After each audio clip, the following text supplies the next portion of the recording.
AOC mocked his law degree. 47 seconds later, Senator John Kennedy crushed her with just one sentence. The hearing room buzzed with anticipation, the kind of energy that builds before a storm breaks. Reporters leaned forward with pens ready. Aides whispered nervously, and every sound, from the shuffle of papers to the creak of a chair, echoed louder than it should have.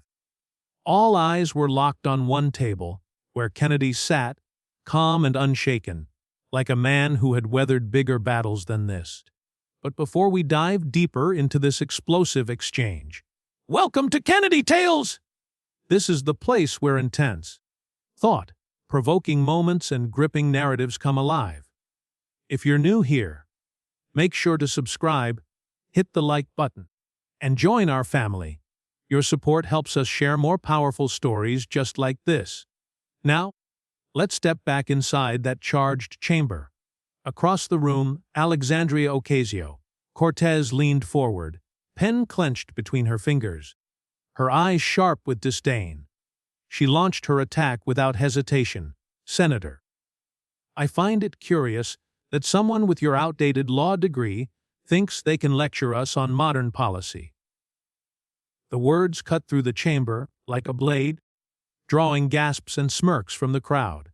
AOC paused, letting her words hang, confident she had landed the perfect blow. No offense, she added, though her smirk betrayed her, but a degree from a bygone era doesn't exactly scream expertise today, does it? The room seemed to freeze. Reporters scribbled furiously. Young aides exchanged glances. The narrative was forming, the fresh, fiery congresswoman challenging the old guard. But Kennedy didn't flinch. He didn't move. His posture stayed steady, his expression calmed. His fingers interlaced, as if he were merely waiting for the right moment. His silence was unnerving, drawing the air out of AOC's jab. Seconds passed, and what had looked like her victory started to feel uncertain. Kennedy tilted his head slightly, a faint glimmer of amusement crossing his lips. Slowly, deliberately, he reached for a worn leather folder in front of him. No rush, no anger. Just control. The folder opened, revealing neatly arranged papers, and with careful precision he pulled out a single sheet. It wasn't waved dramatically, just held up for all to see. A crisp, official document stamped with the seal of a federal court. He didn't even need to speak yet. The presence of that paper shifted the room. Reporters leaned closer. The murmurs died. And in that silence, Kennedy, prepared to deliver the single sentence that would end the exchange. AOC's smirk faltered for just a second. The first crack in her confidence, as if she realized she may have underestimated the man sitting across from her. Kennedy finally spoke, his voice low and steady, carrying that Louisiana drawl that blended warmth with steel. "Congresswoman," he began, pausing long enough for the silence to pull every ear toward him. "I don't think it's my degree that's the issue here." The words were plain, but they struck harder than any raised voice could have. He didn't need theatrics. The calm weight of his presence was enough to command the chamber.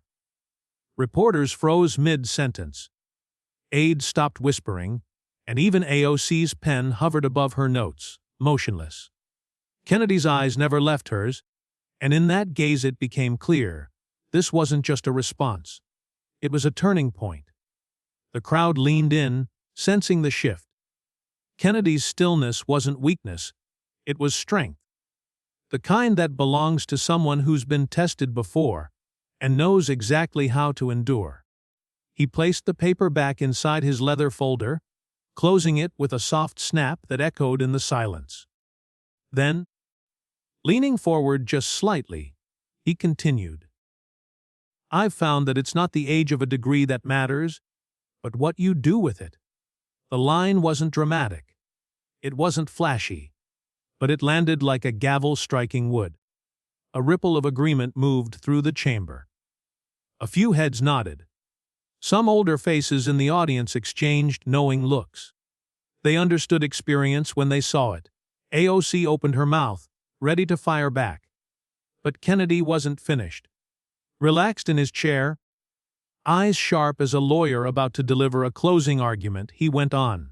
You see, I've spent my life working for folks who don't care what's written on a diploma. They care about what's done in their name. The room shifted instantly. What had been a flashy jab from AOC now looked small against Kennedy's grounded authority. He wasn't just defending himself, he was reframing the entire exchange. The crowd felt it. The balance of power had changed. Her notes, once weapons, now seemed like a shield. Kennedy, meanwhile, stayed exactly as he had been from the beginning. Calm, steady. His folder resting on the table like a quiet promise. Reporters no longer rushed to tweet out her soundbite. Their attention was on him. Waiting, watching, wondering what that single sheet of paper had meant. As the hearing rolled on, the energy never truly recovered for AOC. She pressed harder with policy questions, her tone sharp, but the sting of her first attack was gone. Kennedy answered each one with measured precision. His knowledge practical, his words clear, his confidence effortless. He didn't need to raise his voice. His very presence did the work. The crowd began to see more than just a senator. They saw a man who had earned his place, who had faced skeptics before and would do it again, always with the same quiet strength. His folder, his calm, the glint in his eye, they weren't just props. They were signals. This wasn't the end. It was only the beginning. The chamber buzzed with aftershocks from the opening clash, the air heavy with unspoken questions about what Kennedy might reveal next. Under the lights, the polished table reflected the outline of his leather folder, as if it carried a weight of its own. And there sat Kennedy, hands resting gently, eyes steady but warm, the look of a man who trusted his instincts and who knew, without a doubt, that the world was watching. Across the days, Alexandria Ocasio-Cortez, AOC as the headlines loved to call her, gripped her pen just a little tighter. Her posture betrayed what her expression tried to hide, a flicker of unease.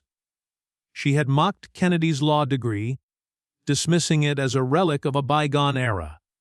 But his silence, his patience, and his calm response had thrown her rhythm off. The audience felt it too. Their murmurs softened, their eyes fixed on the two figures, waiting for the next strike in what had become a duel. Kennedy's stillness wasn't surrender. It was strategy. He had spent decades in courtrooms, facing sharp, tongued opponents who believed they could talk him into a corner, only to watch them unravel against his preparation and patience. And now, in this chamber, he played the same game. Only the stakes were higher. He opened his leather folder again, the faint creak cutting through the tension. From it, he pulled a single sheet of paper, its crisp edges stamped with the seal of a federal court. He didn't wave it for drama. He didn't need to.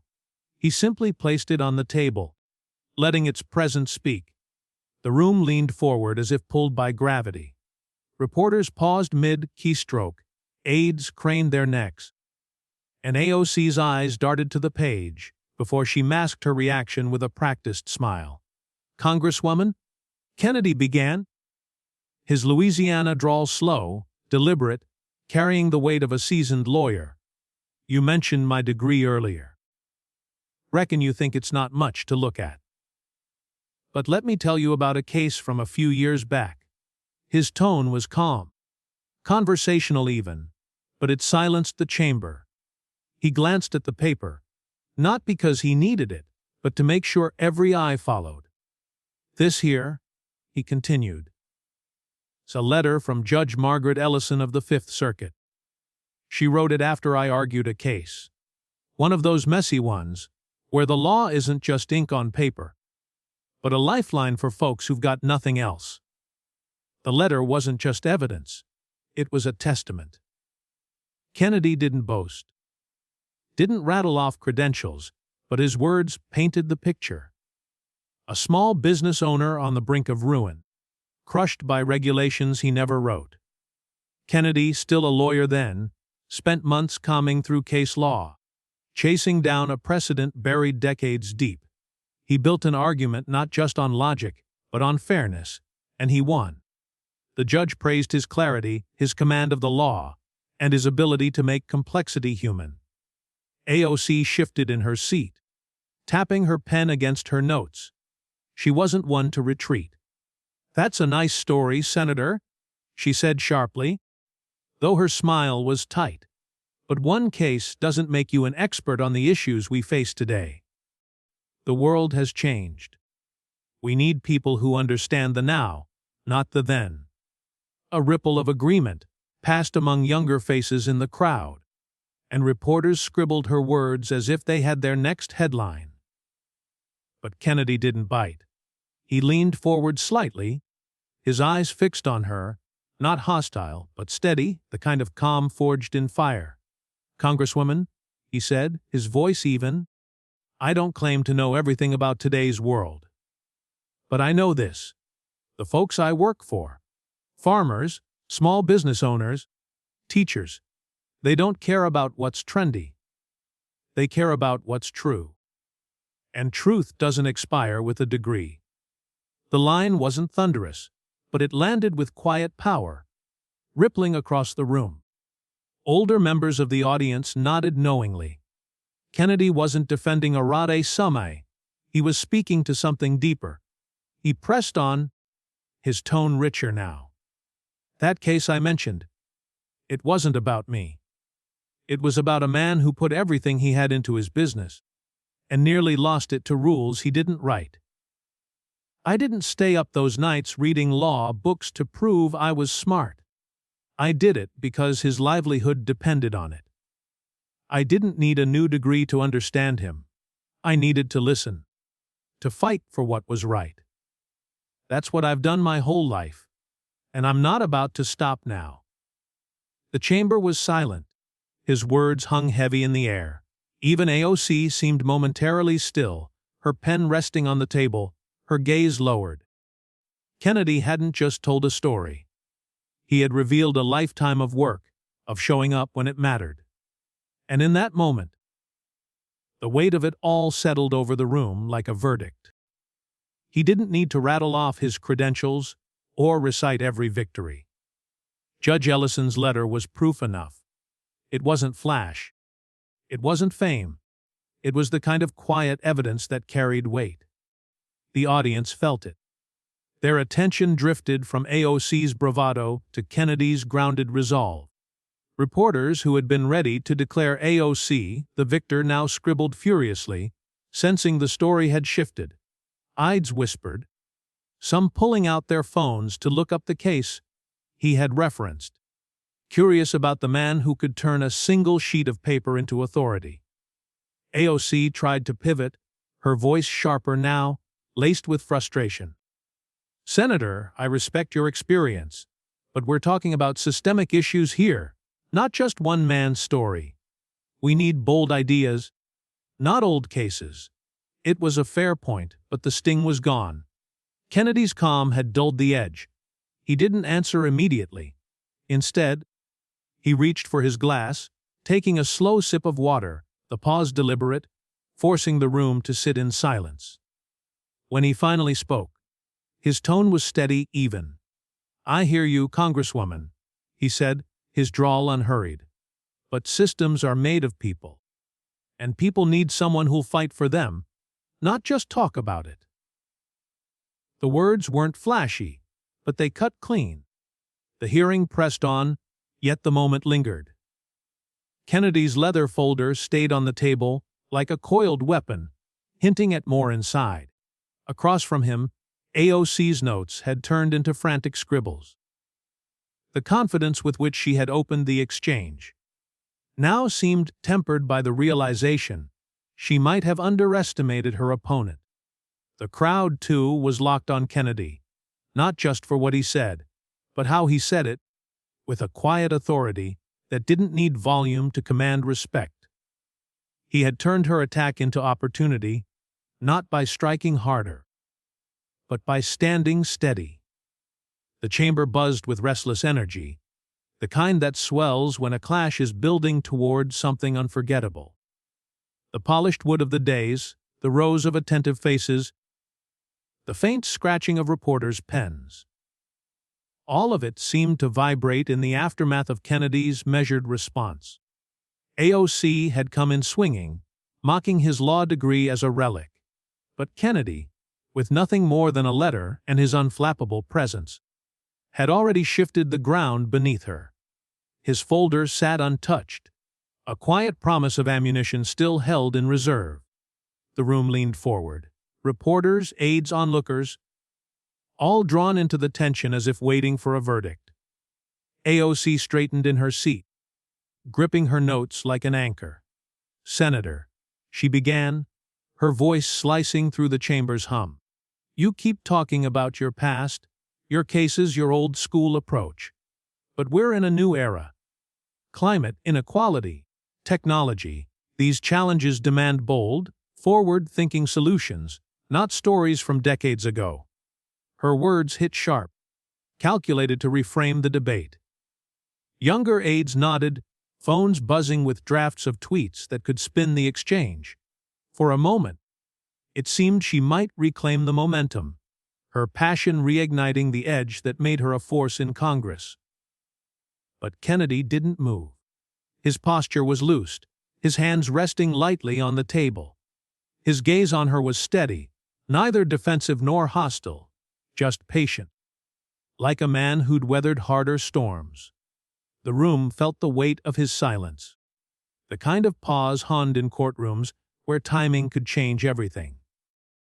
Then, with the faintest tilt of his head, a trace of a smile flickered, not mockery, but quiet readiness. "Congresswoman," he said at last, his voice low, deliberate, and edged with the warmth of Louisiana. "You're right about the world changing. But one thing never does, the need for folks to mean what they say, and say what they mean." The line landed like a stone dropped into still water. The room held its breath. AOC's pen stilled, her eyes narrowing, as if she could feel the ground shifting again. Kennedy's words weren't just a response. They were the opening of a new front. They weren't just words. They were a prelude, a signal that Kennedy was about to flip the script. He gave a subtle nod to an aide, who stepped forward with a slim tablet, glinting under the chamber's lights. Kennedy took it with the same unhurried calm that had defined his presence all day, his fingers moving as though this was routine. "You see," he said, his voice steady but tinged now with anticipation, "I was at an event not too long ago, and I heard something worth sharing." He tapped the screen. Behind him, the large monitor flickered to life, bathing the chamber in its glow. A ripple of curiosity moved through the room as the faint hum of a video loading filled the air. The footage opened on a bustling fundraiser, the crowd buzzing with energy. Then, unmistakably, AOC's voice cut through, confident, vibrant, alive with passion. "I've worked with people who fought their way up," she declared, the words ringing with conviction. "Folks who went to night school, who earned their degrees through sweat and sacrifice. They're the ones who bring real perspective, who outwork anyone from a fancy university." Applause thundered in the recording. AOC's face lit up, her pride shining, her sincerity undeniable. Kennedy froze the frame on that exact moment, her smile bright, her eyes alight with conviction. He let the silence stretch. Gasps rippled through the chamber. Reporters looked at each other wide-eyed, fingers flying across keyboards. Aides whispered, phones up, already recording what they knew would be the headline. Across the room, AOC shifted, her pen still in her hand but motionless now, the first flicker of unease showing on her face. Kennedy didn't rush. He let the silence breathe. Then he spoke, his voice calm, deliberate. "Now," he said, eyes locked on her, That sounds an awful lot like the story you were just mocking, doesn't it? Folks who earn their place through grit and determination. Folks like me, who earned a law degree the hard way, not handed to me on a silver platter. The chamber erupted in murmurs, the sound swelling like a tide. Kennedy's move was surgical, precise, devastating. AOC had mocked his degree as outdated, but here she was on video praising the very kind of struggle he had lived. The contradiction was naked, undeniable. The crowd felt it. The balance shifted. Kennedy sat back, not smug, but steady, a man who knew the point had landed. Reporters typed like mad, headlines already forming. Kennedy turns AOC's words against her. Social media feeds lit up as clips spread, captions blazing. Never mess with a lawyer who knows your playbook. AOC tried to recover. "Senator, you're twisting my words," she said. Her voice sharper, but thinner now, her hands cutting through the air, as if to push back the weight pressing in. "I was talking about people who bring fresh ideas, who adapt to today's challenges, not just lean on old credentials." It was a valiant effort, but the chamber could feel the shift. Her fire had dimmed, his calm had consumed it. Kennedy waited, never cutting her off. He let her words fade into the hum before leaning in. His voice low, almost gentle. "Congresswoman," he said, "I'm not twisting anything. I'm just holding up a mirror. You said it yourself, hard work matters. So let's talk about the work, not the noise." The line hit like thunder. Not loud, not dramatic, just undeniable. The crowd stirred again. Some nodding in agreement, others whispering about how the senator had just turned a personal jab into a lesson on integrity. AOC's pen raced across her notes, her once composed demeanor now replaced by hurried scribbles, as if searching for a lifeline. She tried to redirect the conversation, firing off a policy question, but the chamber's energy had already shifted. Kennedy responded with the same calm clarity that had defined his every word, his answers rooted not in theory, but in a deep understanding of the law and its real-world weight. Yet everyone knew the moment belonged to him. The video, the letter, his steady drawl, they had all worked in unison to flip the story. He was no longer painted as a relic. He was a man of substance, defined not by rhetoric, but by decades of action. The reaction was immediate and loud, though not inside the chamber, but across the world. Social media exploded with clips of the fundraiser video. Hashtags trended within minutes. "Kennedy just played chess while AOC played checkers." One post read, shared thousands of times. Another viral tweet declared, "This is what leadership looks like." Reporters typed furiously, reshaping their narratives. Their stories now focused on how Kennedy's quiet resolve had outshone AOC's fiery attacks. Aides whispered among themselves about his reputation. The man who never walked into a room unprepared, who always had another card tucked away. Today, they'd seen it with their own eyes. The Senate chamber carried on with business, but the air was different. Charged heavier, alive with anticipation. Kennedy sat exactly as he had from the start, calm, unflinching, completely in control. AOC remained formidable, her presence still strong. But her confidence carried a new weight, her own words now pressing back against her. The tables had turned, and the world was watching. The chamber had become a stage, every movement magnified, every word etched with consequence. What had begun as a clash of personalities had swelled into something larger, a confrontation over truth itself. Kennedy leaned forward, his hands clasped loosely, his eyes scanning the room with warmth that only just concealed the steel beneath. The scribbles on AOC's notepad stopped. The murmurs in the chamber quieted. Even the aides who had been glued to their phones now leaned forward, breath held. Kennedy adjusted his glasses, a small, deliberate gesture that pulled every gaze to him. And then, with that steady Louisiana drawl, he spoke. "Congresswoman," he began, looking straight at her but speaking to everyone in the chamber. "We've spent a lot of time today talking about degrees, about who's qualified and who's not. But let me tell you something I've learned. It's not the paper on your wall that defines you. It's the work you do, the people you serve, the truth you hold to when the room gets hot.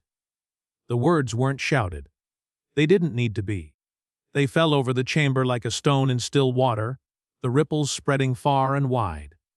Reporters froze mid-sentence, their pens hovering over notepads. Aides who had been buzzing over the video now sat still, listening. Even AOC was motionless, her earlier confidence muted into silence. Kennedy didn't gloat.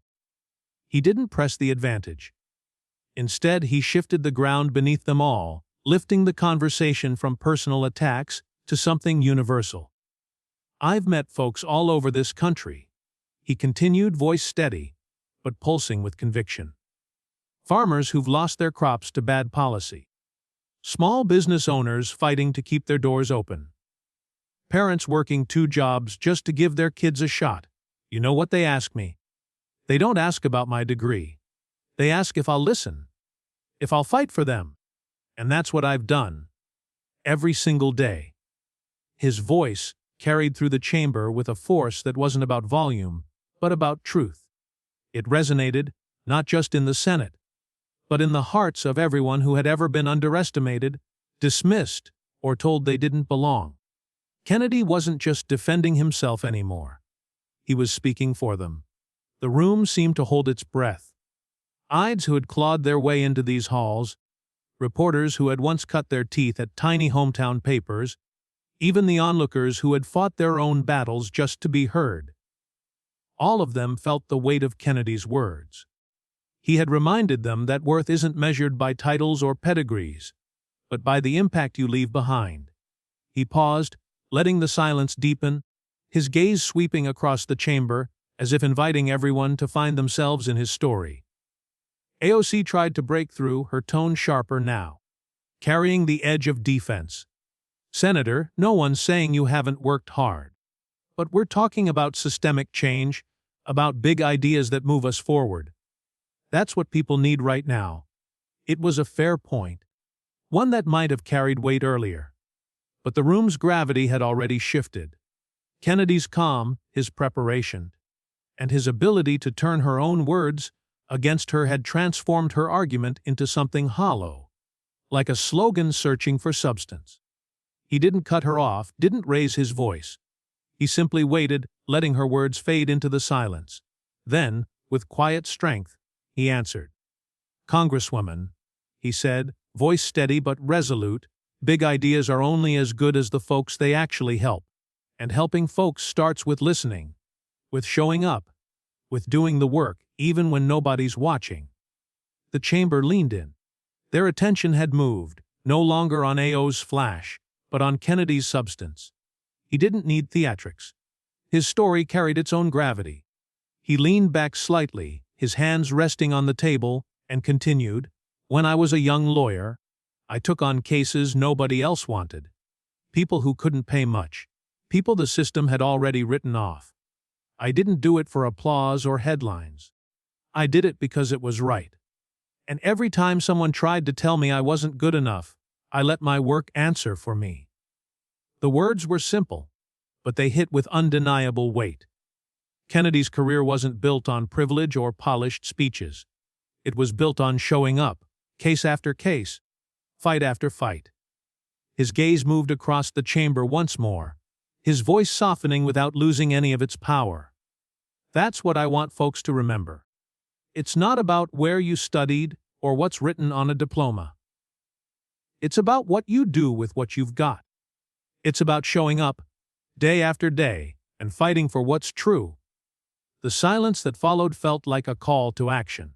Reporters scribbled furiously, capturing words they knew would echo across op-eds, headlines, and social feeds. Aides nodded, some visibly moved, as if Kennedy had spoken directly to their own hidden struggles. Even AOC, still standing tall, seemed to feel the shift. The sharpness of her earlier attacks now dissolving into the background. Kennedy wasn't finished. He reached for his leather folder, but this time not to pull out another document. He simply placed his hand on it. A gesture that grounded everything he had said.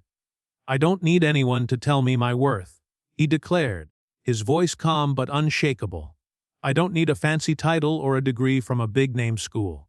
What I need, what we all need, is to believe in justice. To do right by the people we serve. That's what keeps me going. And that's what I'll keep doing, no matter who tries to tear me down. The line cracked through the chamber like thunder, not because it was loud, but because it rang with truth. The crowd stirred, whispers rising, some even clapping softly. Reporters exchanged glances, already drafting stories about the senator who had turned a personal attack into a universal truth. Outside the chamber, social media was already ablaze. Kennedy just schooled AOC without raising his voice. One tweet read, shared thousands of times. Another called him the quiet giant of the Senate, praising his ability to command a room with nothing more than presence and principle. Reporters framed it as a masterclass, not in anger, not in ego, but in preparation, truth, and a relentless commitment to service. Kennedy hadn't just won the exchange. He'd reminded everyone watching what leadership looks like. The lesson was unmistakable, and it reached far beyond the chamber, far beyond the clash with AOC. Kennedy had reminded everyone that real strength doesn't come from shouting the loudest or striking the hardest. It comes from showing up, from doing the work, from holding fast to what's right, even when the world tries to convince you otherwise.